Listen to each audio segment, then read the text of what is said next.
ഭാരതാംബ ചിത്രവിവാദത്തിൽ സംഘർഷഭൂമിയായി കേരള സർവകലാശാല ആസ്ഥാനം. സെനറ്റ് ഹാളിൽ വെച്ച് ഗവർണർ പങ്കെടുത്ത പരിപാടിയിൽ കാവിക്കൊടിയേന്തിയ ഭാരതാംബ ചിത്രം വച്ചതിനെ തുടർന്നാണ് സംഘർഷം. SFI KSU പ്രവർത്തകരുടെ പ്രതിഷേധമാണ് സംഘർഷത്തിൽ കലാശിച്ചത്. പത്മനാഭ സേവാ സമിതി സംഘടിപ്പിച്ച പരിപാടിയിലായിരുന്നു കാവിക്കൊടിയേന്തിയ ഭാരതാംബയുടെ ചിത്രം. വിവരമറിഞ്ഞ് SFI പ്രവർത്തകർ പ്രതിഷേധവുമായി എത്തി. സർവകലാശാല ചട്ടങ്ങൾക്ക് വിരുദ്ധമാണെന്ന് കാണിച്ച് രജിസ്ട്രാറും ചിത്രം മാറ്റണമെന്ന നിലപാടെടുത്തു. അടിയന്തര സിൻഡിക്കേറ്റ് യോഗം ചേർന്ന് പരിപാടി റദ്ദാക്കിയതായി അറിയിപ്പ് വന്നു. ഇക്കാര്യത്തിൽ നിയമപരമല്ലാത്ത കാര്യങ്ങളാണ് ഇവിടെ നടന്നിട്ടുള്ളത്.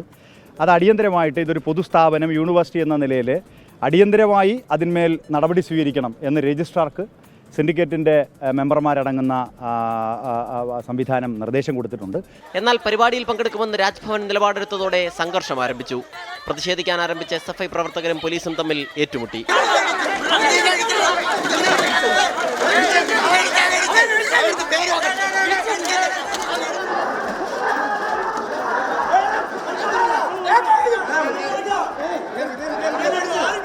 സെനറ്റ് ഹാളിനുള്ളിൽ കയറി പ്രതിഷേധിച്ച KSU പ്രവർത്തകരും സംഘാടകരും തമ്മിൽ സംഘർഷമുണ്ടായി.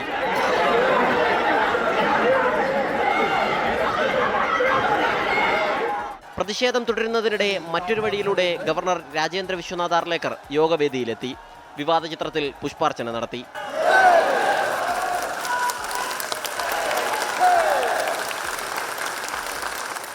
പ്രസംഗത്തിനിടെ പ്രതിഷേധക്കാർക്ക് രൂക്ഷ വിമർശനം. അടിയന്തരാവസ്ഥയെ ഓർമ്മിപ്പിക്കുന്നതാണ് പ്രതിഷേധമെന്ന governor. Even today's program, I did not understand why there was opposition to speak. Is this an emergency, undeclared emergency in the country or in the state? If you are speaking something, you must allow everybody to speak. Listen to that. And if you have really some substance, counter that. പുറകുവശം വഴിയാണ് governor തിരികെ മടങ്ങിയത്. തുടർന്നും പ്രതിഷേധം തുടരുമെന്ന് SFI അറിയിച്ചു. 24 തിരുവനന്തപുരം.